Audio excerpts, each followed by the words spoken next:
คนลาวอยากมาก็มาได้นั่นแหละแต่ต้องจองมาได้ต้องติดต่อมาก่อน Gabby Yeah, it's oh easier. you are very lovely Yeah. เป็นอาสาสมัครนักยูเยี่ยม Belgium, yes. กระดูกของสร้างมีทั้งหมดมีอยู่282คน ใจเห็นคนหลาย ร้อย ใจ ไป โอ้ ไป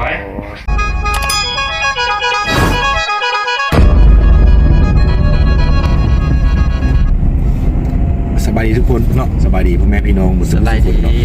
เนาะตอนนี้เบาคิงกันอย่างอยู่กับประดับบินคือเขาทุกคนเนาะวันนี้เราทั้งสองคนจะพาทุกคนไปยังประดับบิน ตอนนี้เราจะไปปางสร้างเนาะไปจุดที่ข้าเจ้าดูแลอนุรักษ์สร้างนะศูนย์ที่ข้าเจ้าเบิ่งยังสร้างวะ จะแม่นแล้วเนาะ ประมาณนั้น เราจะไปปางซางเนาะปางซางแห่งนี้มันอยู่จุดพิกัดนะอยู่เขต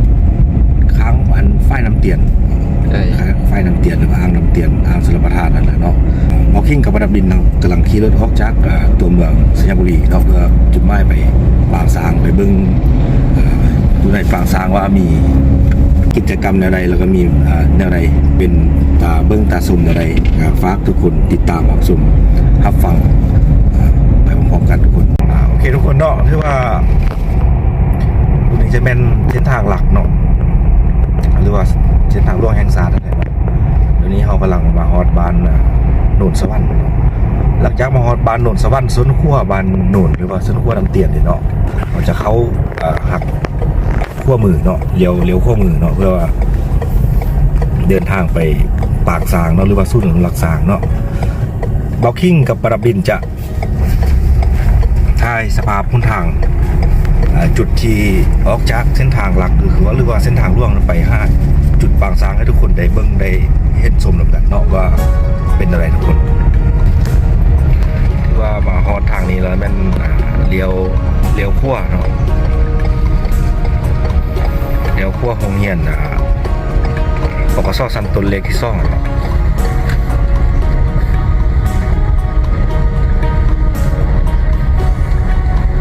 ตัวนี้จะเป็นโรงเรียนปกส.สันตุนเล็กที่2หรือว่าโรงเรียนตำรวจหลายสิบเนาะจะมาทางนี้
เริ่มตั้งแต่บริเวณจุดนี้ไปก็จะเป็นเขต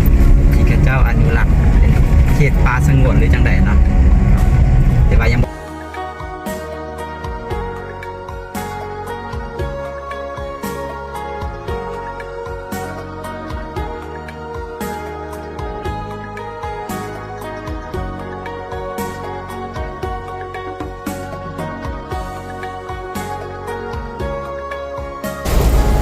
ไทยเราบ่โอเคมาบ่ ยักษ์มากเลยลงไปเลย ฮอดแล้วเด็กก็ชื่อในแผนที่ชื่อในอะไรเงี้ย ว่า เข้าสู่ ขึ้นนำเห็นกันโอเคเนาะสุดท้ายมันก็มาฮอตจุดโอเคเนาะทุกคนสบายดีเนาะสบายดีพ่อแม่พี่น้องเนาะที่ว่าตอนนี้เบาคิงกับประดับดินกับมาฮอตจุดปางซางเป็นที่เรียบร้อยแล้วเนาะมาฮอตสุ่นแล้วรักซางแล้วเนาะเอามาติดตามเบิ่งนำกันเพราะว่าตามที่ฮูมาเนาะว่าในสุ่นปางซางแห่งนี้จะมีหงหม้อซางมีคลินิกสำหรับการปิ้นปัวซางการอนุรักษ์ในเป็นเสื่ออนุรักษ์ซางนะเนาะแล้วก็มีเฮือนซานมีเฮือนที่มีเฮือนหรือว่ามีแคมป์เนาะ ที่ตั้งอยู่ในปางช้างแห่งนี้ที่ว่ากลมกลืนกับธรรมชาติคือประดับดินว่าผ่านมาเนาะมี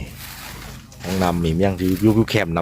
ำยูแคมไฟน้ำเตียนเนาะซึ่งเป็นอะไรเอาทั้งสองทุกคนจะพาทุกคนไปเบิ้งไปสัมผัสบรรยากาศแบบธรรมชาติเนาะตอนนี้ประดับดินกำลังเอาน้ำเอาย่างไปเนาะเรื่องน้ำโอเคเนาะทุกคนเนาะภายหลังที่เราทั้งสองคนเนาะคือเบลคิงกับประดับดินเนาะแล้วรถจอดไปทางถึงเนาะแล้วก็พากันย่างลงมาเนาะมาทางนี้ก็จะมีเป็นแบบนี้เนาะทุกคนจะเป็นลักษณะเป็นหาดอาหารแล้วก็มีบอลนั่งลิ้นเนาะมีบอลนั่งประมาณนี้เนาะแล้วก็มีวิวทางล่างเนาะวิวทางล่างเป็นวิวของไฟน้ำเตียนเนาะ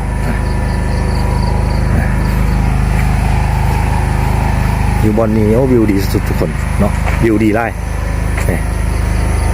ประมาณนี้เนาะตัวนี้จะเป็นอาหารสำหรับมีนักท่องเที่ยวที่ยักเข้ามาชมสถานที่แห่งนี้เนาะก็จะมามีอาหารสำหรับนักท่องเที่ยว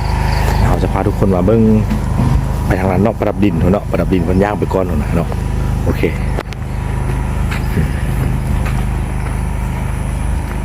เบิ้งวิวเนาะจะมีเดินบุญสำหรับผู้ที่มักตีบุญเนาะอาจจะมีแคมปิ้งอยู่นี่เนาะมีแคมปิ้งมีบอลพักเสาอยู่นี่เนาะสำหรับผู้ที่มักพักเสาเนาะ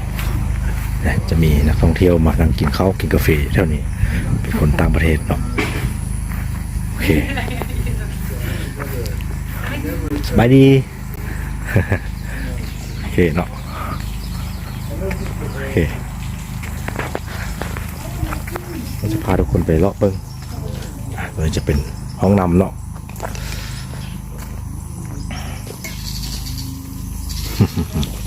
อากาศดีไล่เนาะ very good Yeah. it's feel Yeah. คือโดยแม่นคนลาวซะเนาะ โอเคเนาะอาจจะเป็นเฮือนแบบเฮือนแบบเชิงอนุรักษ์แบบเฮือนแบบ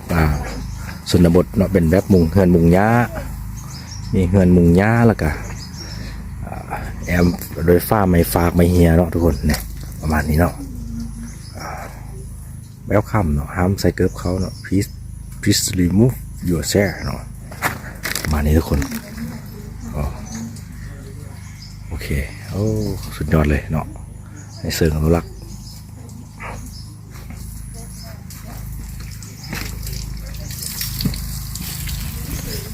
จะพาไปเบิ้ง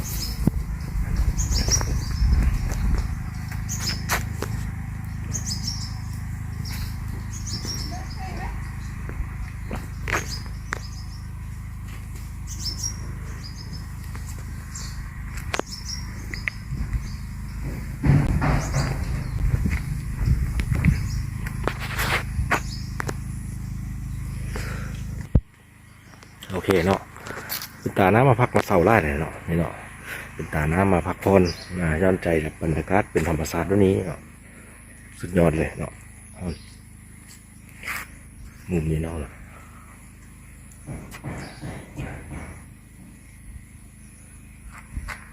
เป็นอะไรประดับดิน งามหลายนะ ฮะ งามหลาย งามไล่เป็นตาบานอนบ่ แม่ เป็นตาบานอนกินอากาศสดเนาะไปสุดหรอวะคุณนะ เสร็จแล้วยังไปสุดยังไปไหม โอเค ไม่จ้ะ โอเคเนาะจะพาทุกคนไปเบื้องบรรยากาศเพราะว่าประดับดินเพิ่นมาแล้วต้องไป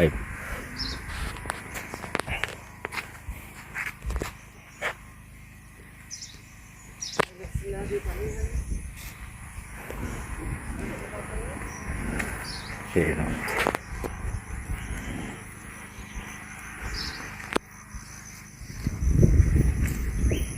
โอ้บรรยากาศทางนี้สุดยอดเลยเนาะ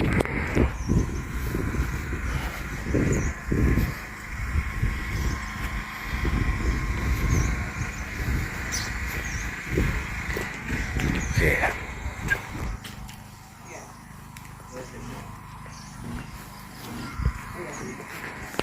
ตัวนี้จะเป็นห้องน้ำเนาะห้องน้ำโอเคเอาสุดยอดเลยตัวนี้จะเป็นศาลามานั่งลิ้นเนาะศาลาผู้ที่ยักมานั่งชมวิวน้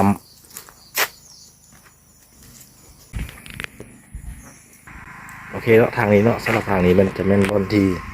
ไปชมวิวนำเนาะจะพาทุกคนไปย่างเบิ่ง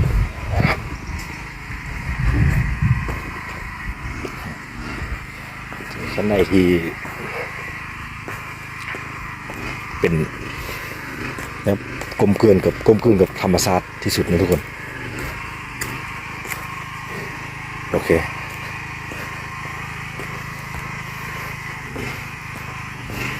โอ้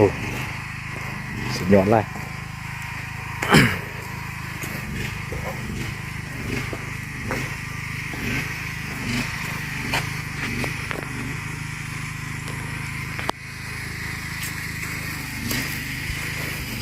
ตรงนี้จะมีสำหรับเหือเนาะกายักทิ้งเนาะสำหรับนักท่องเที่ยวที่ยักมาหรือยักพายเหือเนาะ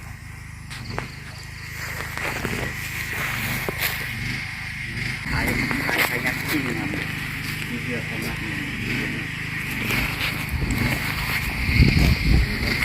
กระดาษมันจะโอ้สุดยอดเลยเนาะนี้เนาะบรรยากาศยักพาประดับดินมาค้างอยู่นี่เราขึ้นเช้ามาเรามานั่งกินกาแฟเนาะเหมาะสมแก่การนั่งจิบกาแฟ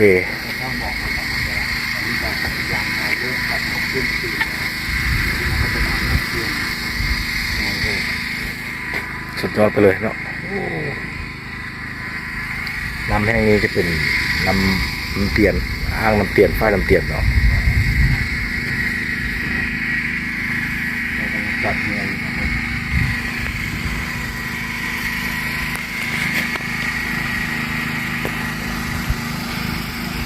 น้ำเตียนนี่จะเก็บน้ำไว้ไปใส่เฮ็ดให้นาที่ซีตี แม่นไป มันบ่ได้เป็นเครื่องผลิตไฟฟ้านะ บ่จะเป็นใช้สำหรับส่วนรับประทานการปลูกการเลี้ยงป่าเขาเลี้ยงป่าอยู่ลุ่มเนี่ยส่วนรายหลักๆจะแม่นปล่อยไสนาอยู่ที่เทศบาลเมืองไซบุรีเลยแม่นนี่แหละเหมือนน่ะเนาะ เขาบอกว่ารีสอร์ทเขามันเป็นศูนย์รักษาแต่ว่าคันแท้มาเลยก็มานอนอยู่บังกะโลนี่ของ นั่นแสดงว่าคนทั่วไปก็สามารถเข้ามาเที่ยวชมหรือเข้ามานอนพักได้ ต้องได้จองก่อน ต้องได้จอง แต่ว่าแค่หลักๆห้องอยู่นี่แล้วแม่น่ะเป็นคนต่างประเทศ เป็นคนต่างประเทศ แต่ว่คนลวก็บอกว่า อ๋อถ้าคนลาวอยากมาก็มาได้เหมือนกันแต่ มา ต้อง ได้ จองมาได้ต้องติดต่อมาก่อน คือคันถ้าว่าเจ้ากิน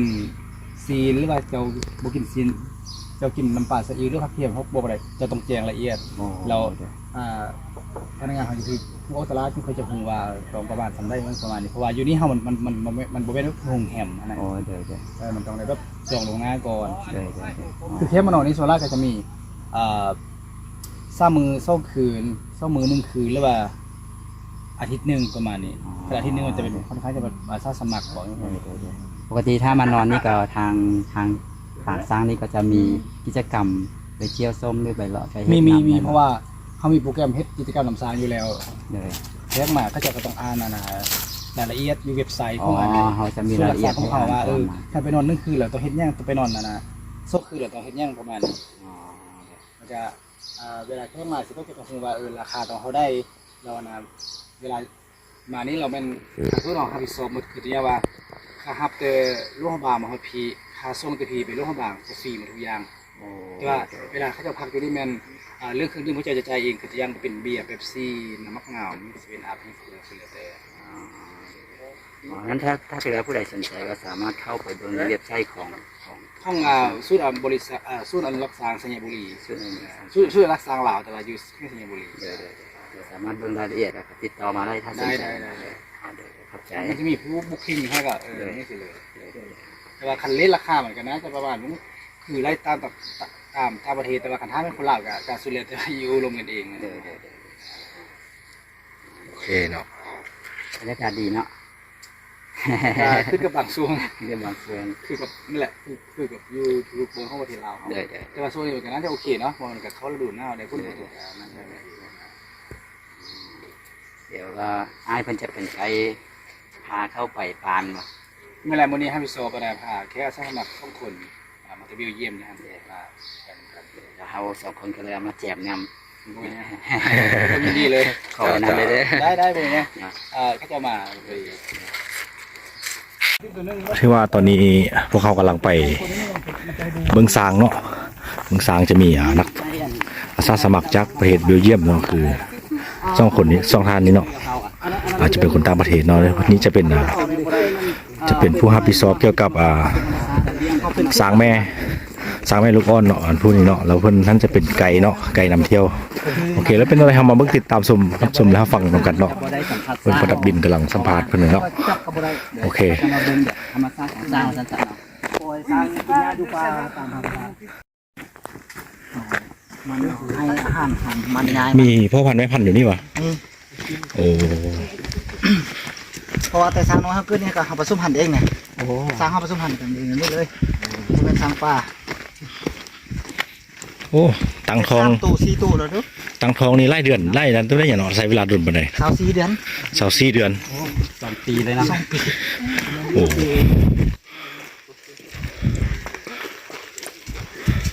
อะไรก็หังบุกมือกันเลยอันนี้เราเดี๋ยวเขาไปทับช้ามาเอาลงเครื่องเขาเรียกอะไรกัน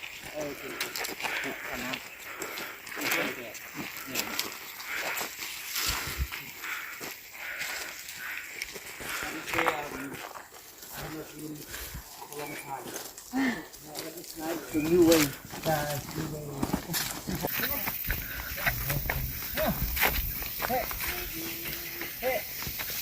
โอ้พอแล้วทุกคนเนาะ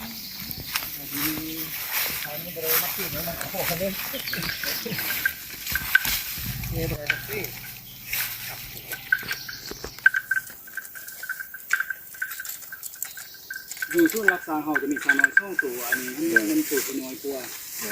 มันจะมีตัวใหญ่กว่าเดี๋ยวเสียลงไปคนละตัวอันนี้ได้จะเกิดอันนี้ปีปลายแล้วนี่ปีปลายนิดนึง ตัวน้อยนี่ได้ปีปลายแล้ว ปีปลายนิดนึงแล้วตัวใหญ่กว่าให้มันวันที่12เดือนง่ายแล้วมันได้ช่วงตัวอันนี้คือแม่ขุนน้อยนี่นะ แม่คุณน้อยโอ้มีนมสองอันสองเต่า คือกับคน คือกับคนเนาะมีนมสองเต่าเนาะโอ้แม่คุณน้อย มันแน่นี่ก็เดี๋ยวthis one Yeah, we can see that. มันจะพูดตัวเมียนลูก Serious, not see that. ตัวเมีย วายจะรับผิดชอบตั้งแต่ตอนผสมเลยวะ บ่เพราะว่าค่อยมาเลี้ยงตอนนี้ยังสหาที่เลี้ยงแบบนี้ยังบ่ได้เขาเลี้ยงนะ โอ้ เพราะว่าเปลี่ยนกัน เปลี่ยนกันเนาะ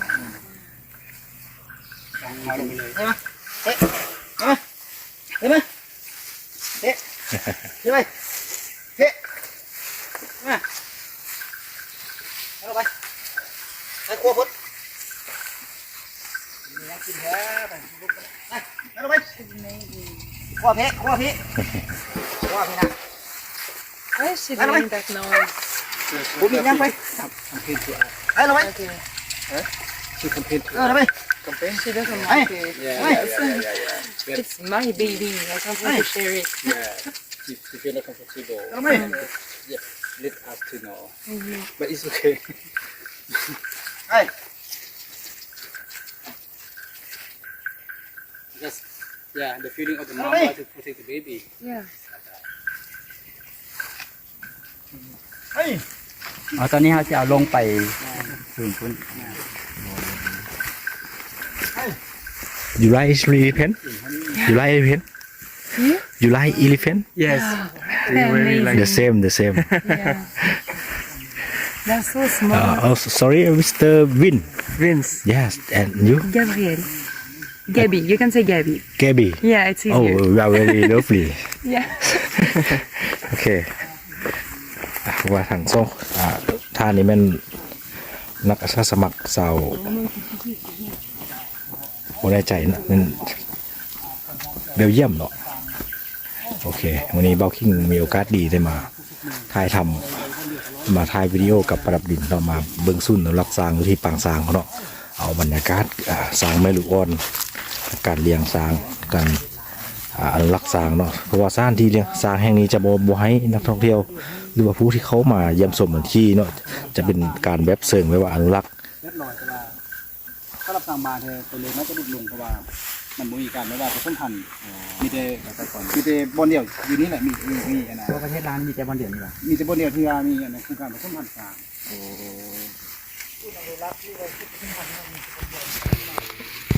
คือคนที่เรียกว่า จำนวนทางบ้านที่ประเทศลาวลดลงเพราะว่าที่ผ่านมาด้วยว่าคนสร้างเขาจะแบบว่าใส่สร้างหลักใหม่เนาะแล้วเขาจะก็ใส่ไข่ใหม่แล้วเขาจะคือว่ามันได้เงินไล่กว่าที่จะไปว่ามีลูกขึ้นมาเขาจะก็เลยว่าหยิบสามเมคือแบบนี้สิบ่ให้มีลูกเราใส่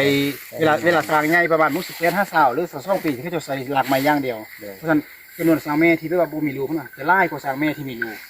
ว่าคนสร้างเขาจะแบบ Push and baby like that. ไข่ใหม่เขาจะได้ไล่หัว แล้วสร้างฐานประมาณจำนวนประมาณปีให้สองเราได้ยึดจำนวนของเขาขนาด บ่ได้แต่ว่ารุ่นไล่กว่าที่ผ่านมาเพราะว่าต้นคือ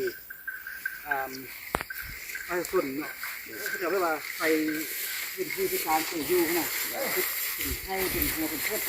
มันจะรบกวนหรือว่าเป็นที่การคาอยู่เลยการคาจะมีหรือว่าเวลาไปต้นทำแต่ละสะดวกคือที่ทำไปเข้าไปนี่แหละ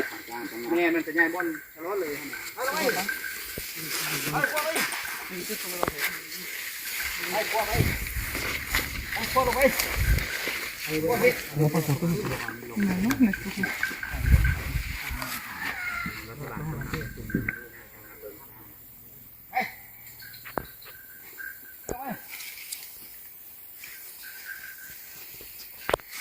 เชี่ยวสร้างลงไปอาบน้ำวะ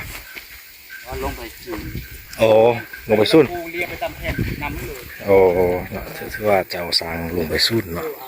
สุ่นหรือว่าสุ่นอนุรักษ์สร้างหรือว่าสุ่นฝังสร้างเนาะที่เราถ่ายคลิปในเบื้องต้นเนาะ ความเป็นธรรมชาติของสร้างซื่อๆถามว่าสร้างอยู่จังใดกินจังใดอย่างประมาณนั้นก็บางทีคนได้ว่ามาเมื่อกี้เนี่ยคือเป็นแห่งเดียวในประเทศลาวแหละที่มีสิ่งอนุรักษ์สร้างด้วยเดี๋ยวสร้างในลักษณะแบบนี้ โอ้ย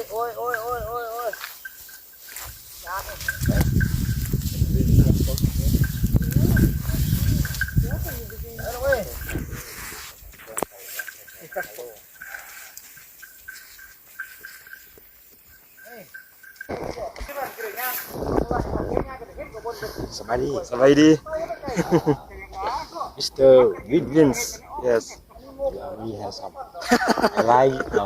Mustache. yes I have a little A little bit. yes โอเคเนาะเป็นอาสาสมัครนักยูเยียม Belgium, yes. Yes. So in Europe. oh very happy today Yes. Yeah, happy. okay.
เดี๋ยวสร้างมาพักเสาเนาะแต่มีหญ้ามีต้นกล้วย เขาเกิดมาได้ประมาณเดือนกับเดือนละ4อย่างเลยว่าเรียกว่ากินมาไม่กินเป็นนมเนี่ย เอาสร้างหน่อยเนาะ ใต้เดือน แต่ปีปลายแล้วเนาะสร้างไง ป เนาะ ระมาณจะ เดี๋ยวก่อนเหรอ เกิดมันที่พยานนมนี่ที่เจ้านมคนที่เจ้านมนี่3 ปีแล้วเขาฝึกเป็นหัวแล้วเขาเป็นแนวเขาเคลื่อนนะ เอามักกล้วยอ่อนเนาะ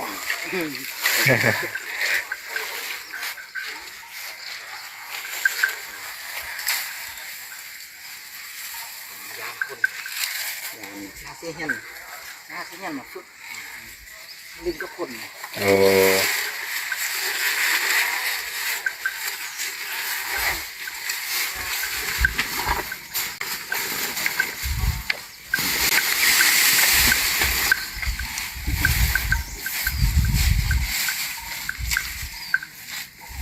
นี่ตัวนี้จะเทิงพุ่นล่ะ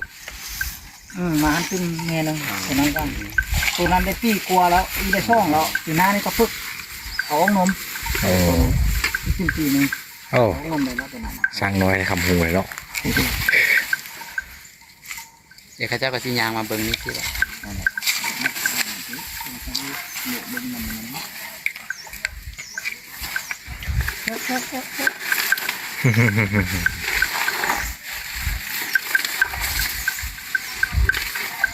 เป็นดื้อตัวนั้นไง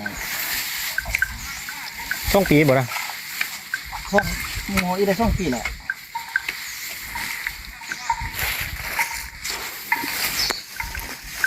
เป็นก็จะมาอีก สร้างน้อยในยังบ่ทันฮอดปีแล้วเนาะ นั่นอยากดื้อเลยตัวนั้นนะเนาะมาเรื่องก็มากวนตัวนี้เนี่ย เออ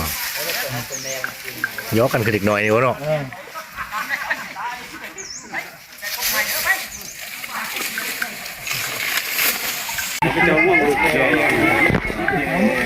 โอเคคือว่ามีแค่ท่องเที่ยวเข้ามาเนาะ ไล่คนไล่กินก็คือกันแล้วเนี่ย น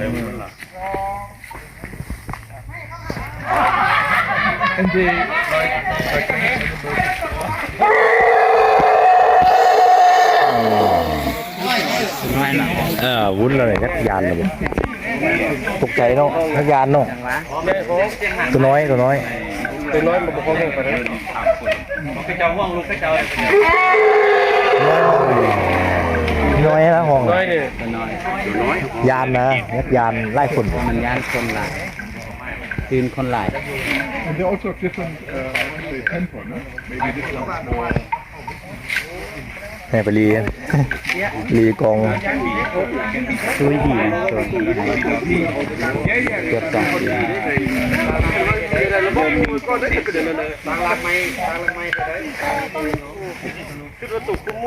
แซงหมด สร้างตัวนี้นี่มากกว่าทางซื้อเฮาได้จากคาราวานปี2002เนาะตั้งแต่จำปาสักของโรงพยาบาลเพื่อปลุกจิตสำนึกให้ประชาชนลาวฮู้จักอนุรักษ์วัฒนธรรมและอนุรักษ์สร้าง ต้องดูมันเขี้ยวสร้าง อยู่ในประเทศลาวเนาะมาฮอดปี2002ทางตัวนี้จะสร้างตัวแม่ชื่อว่าชื่อทองคำเนาะเราเสียชีวิตอยู่เมืององศาจะสร้างตัวนี้เป็นหัวหน้าขบวนคาราวานที่เขาจัดปี2002ท่านไปจากนครจำปาสักสู่นครโรงพยาบาลเนาะเขาจะมีที่ตกนำกัน สร้างโดน นี่ ที เป็นผู้นำเนาะตัวนี้ว่านำตัวนี้เป็นผู้นำเพราะฉะนั้นหลังจากเราเสียชีวิตเราก็ได้ข้อคงกระดูกข้องทางตัวนี้มาวางแสดงเพื่อปลุกจิตสำนึกเพื่อให้เยาวชนและคนรุ่น How it started. ทั่วไปเด็กศึกษาเห็นหูเกี่ยวกับโครงกระดูกข้องสร้าง มามือนี่นี่ที โครงกระดูกข้องสร้างนี่คือกับโครงกระดูกข้องขน Up and down. ถ้าเวลาถ้าพวกเจ้าซ้ำหนึ่งว่าถ้าเวลามันยืนขึ้นตัวนี้เป็นแบบโครงกระดูกข้องขนเลยเนาะแล้วกระดูกข้องสร้างจะโบโครงคือกระดูกขนสุกกระดูกข้องสร้างจะตัดหมดกระดูกข้องสร้างมีทั้งหมดมีอยู่282คนมีทั้งหมดเพราะฉะนั้นเนาะสร้างกับคนคือกันหมดเนาะยกตัวอย่างว่าคือตีนเนาะนิ้วมือเนี่ยจะมี5นิ้วคือกันเนาะแล้วร่างจะมี5คือกันเนาะแล้วจุดเด่นของสร้างตัวที่หนึ่งเนาะเด่นคือกับคนคือว่ามีมักบางพวกเขาเนาะมักบางพวกเขานี่เห็ดถ้าสร้างนี่ยืนนอนได้บ่ลมเนาะสร้างนี่จะนอนได้แต่2 ถึง3 ถึง 4 ชั่วโมงต่อคืนแต่เวลาสร้างนอนเนี่ยมันจะนอนสะแข็งซ้ายหรือสะแข็งขวาหรือยืนนอนเนาะเพราะว่าสร้างนี่จะนอนรุนบ่ได้เพราะว่าเรื่องการระบบหายใจเนาะมันจะบ่คือคนเฮาเนาะมันจะหนีบเพราะฉะนั้นเนาะเวลาสร้างยืนนอนมันจะล็อกมักบางพวกเขาได้ยืนนอนได้บ่ลง ยืนรับเนาะบ่แม่นยืนนอนเนาะยืนรับนอนกับ นอกจากนั้นเนาะยืนรับ คือพวกทานเข้าใจว่าขี้สร้างน้ำมูลบรรทัดกระแมนเนาะที่จริงเราการสารสูตรของนักแสดงวิทยานี่การขี่ร่างสร้างนี่โบแมนสถานที่เหมาะสมเนาะคือเฮาขี่มาเนาะขี่มาเฮาขี่ร่างกับโบแมนสถานที่จะเหมาะสมเฮาต้องได้ใส่แยงเพราะฉะนั้นเฮาเบิ่งกระดูกของสร้างอยู่ชั้นล่างเนาะมันจะเป็น ตั้งขึ้นหน่อย เนาะเพราะฉะนั้นการขี่สร้างที่ถึงวิธีนี่เขาบอกว่าขี่ร่าง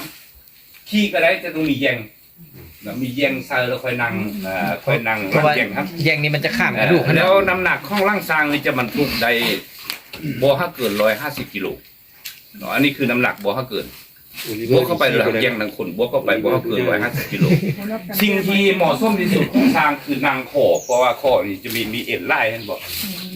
การขี่คอซางนี่บ่แม่นการทารุณกรรมเพราะว่าเวลากวนซางเขาขี่นี่นึงเนาะเวลาย่างลงผูย่างขึ้นผูเพราะว่าซางนี่มันย่างไวกว่าเฮา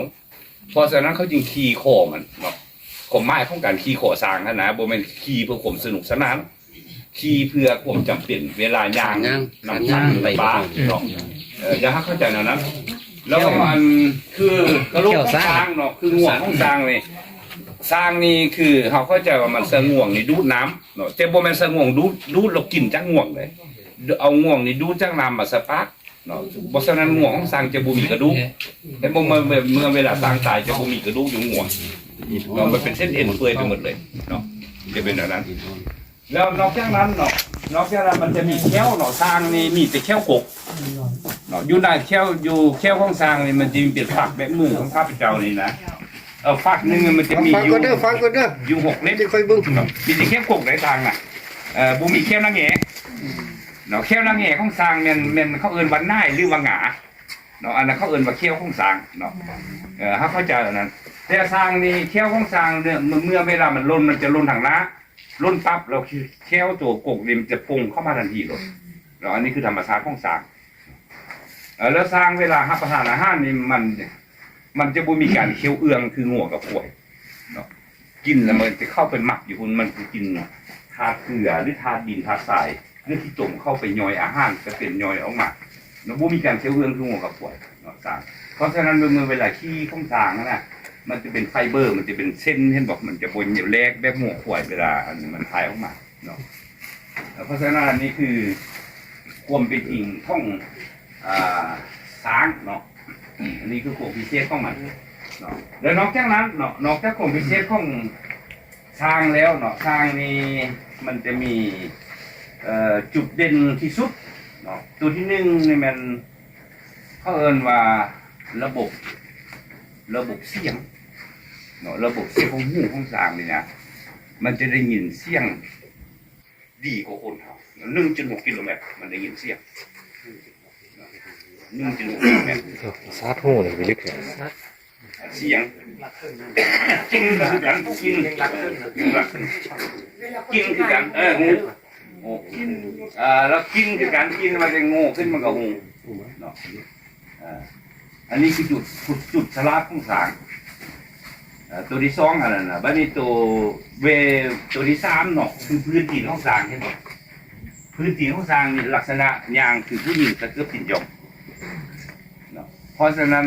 เวลาสร้างย่างบ่มีเสียงนะย้อนว่ามันมีกรซีนที่รับน้ำหนักอยู่นี่เนาะมันจะบ่มีเสียงแล้วกรซีนตัวนี้นะสามารถการเคลื่อนไหวของเปลือกโลกเนาะเวลาแผ่นดินไหวเวลาจะมีภัยหายเกิดขึ้นเวลาขนยางเข้าไปหาที่สร้างมันลงเลยเนาะอันนี้คือลักษณะของสร้างเนาะเวลาคนเข้าไปมอสร้างนี่จะบ่แสดงอาการจะหู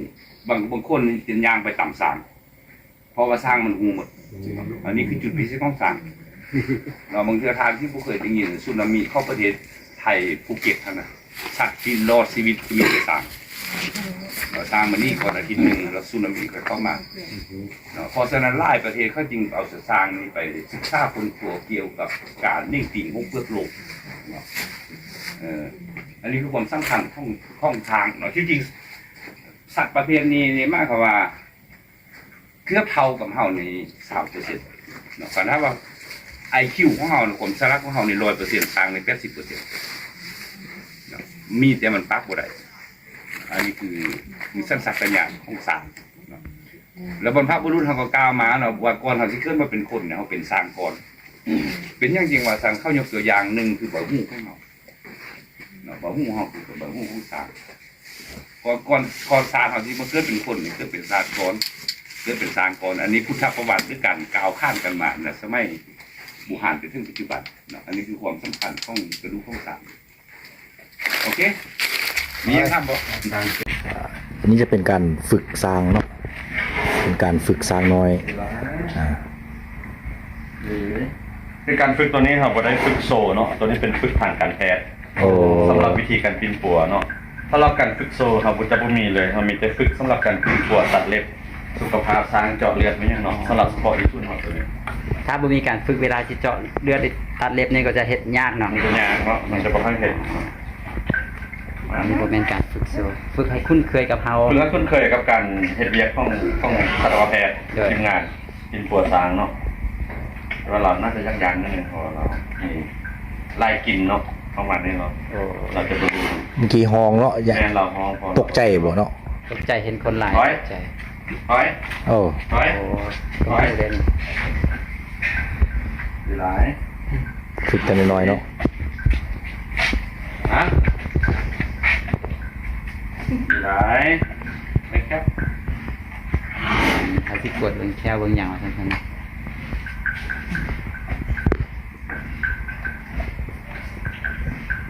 ตัวแม่มันเป็นเกลือว่าเอาให้มันกินไหม แม่เป็นเขา อ๋อ เขาเปลือก แล้วแต่อาหา โอ้ รเขาจะฝึกเนาะมาดีหลายได้ยินเสียงที่เจ้าต่อยมันนะมันสะดวกหรอดีหลายถอยถอยถอยถอยถอย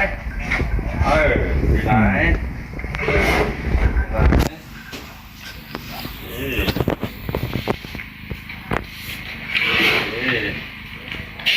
She had teeth already. Normally they born with the teeth. And then they will have some milk teeth is gone. They will have molar, premolar. So in total they have 26. They change 6 times until 40. ดีหลาย ปกติถ้าเขาบอกอันนี้เข้าไปมอมันจะพังครับ โอ้ ลืมมันให้มันเป็นความชินเคยดีหลาย ธรรมดาตัวนี้จะมีหน้าเอาหมดแต่ว่าตัวนี้ประทานเห็นบางทีก็ซ่อม3 ปีขึ้นไป ตัวแม่ก็มีคือกันนั่นแหละ ตัวแม่จะมีหน้าตัวผู้จะมีงาแต่ว่าสร้างเหล่านี้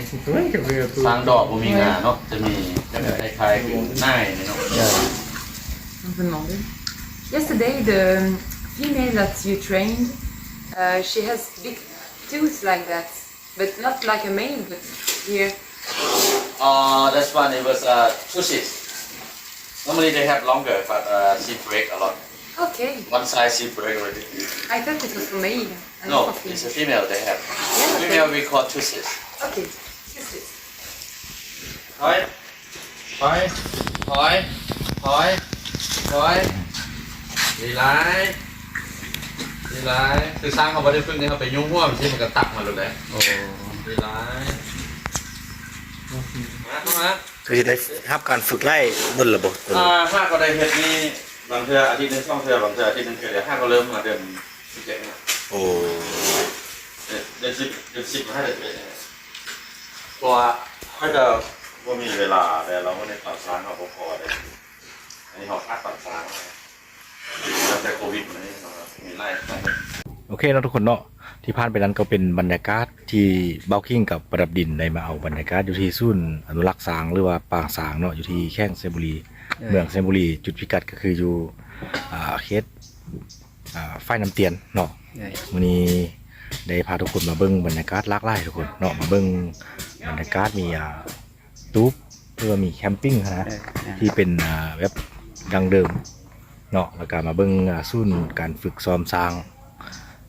เบิ้งมีหงหม้อสร้างมีเคนิกสร้างเนาะเพราะว่าก็คือเห็นเนาะศูนย์อนุรักษ์สร้างแห่งนี้จะเป็นในเชิงอนุรักษ์เป็นการซ่อนสร้างแบบเป็นในแบบธรรมชาติจะบ่มีการขี้สร้างบ่มีการทะลุนสร้าง แล้วก็บ่มีการที่จะเอาสร้างมาแสดงเพื่อให้คนชมอย่างนั้นนะท่านมื้อนี้ก็ขอบใจประดับดินที่พาเบาคิงมาเนาะ บ่ได้พาบ่ได้มาก็ มื้อนี้ก็เฮาก็มาถ่ายคลิปบรรยากาศตัวนี้เนาะอย่าลืมฝากไปเบิ่งไปชมประดับดินเนาะกดติดตามประดับดิน ตามไปเบิ่งคลิปจากช่องประดับดินเด้อนะ เบิ่งอยากเบิ่งประดับดินและเบิ่งเบาคิงแน่เนาะทุกคนเนาะขอบใจสำหรับวันนี้เอาไว้จบคลิปสั้นๆแต่เพียงเท่านี้เนาะก็ฝากติดตามกันต่อไปสำหรับวันนี้ก็ขอกล่าวคำว่าสบายดีเนาะ สบายดี